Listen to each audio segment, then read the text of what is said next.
Hi friends, today Sunday special మా ఇంట్లో ఏంటో చూద్దాం వచ్చింది. చేప ఫ్రై, వేడి వేడి చేప ఫ్రై అనమాట.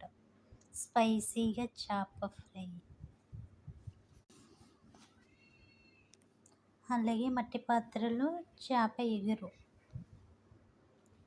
నిజంగా చూస్తుంటుంటే నోళ్ళు అవుతున్నాయి కదండి. టేస్ట్ అయితే చాలా బాగుందన్నమాట, మామూలుగా లేదు. యాక్చువల్గా అయితే నేను చేప తినను, కానీ ఇది చాలా బాగుంది.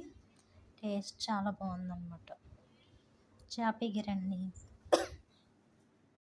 అలాగే పప్పుచారు కూడా ఉందండి. అంటే చేప ఫ్రైలోకి పప్పుచారు కూడా ఉంది. పప్పుచారు, చేప ఫ్రై కాంబినేషన్ చాలా బాగుంటుందన్నమాట. అలాగే వేడి వేడి వైట్ రైస్. మీకు కూడా ఇష్టమండి చేప పులుసు? ఇష్టం ఉన్న వాళ్ళు కామెంట్ చేయండి. అలాగే సబ్స్క్రైబ్ చేసుకోండి ఫ్రెండ్స్ నా ఛానల్. Bye bye.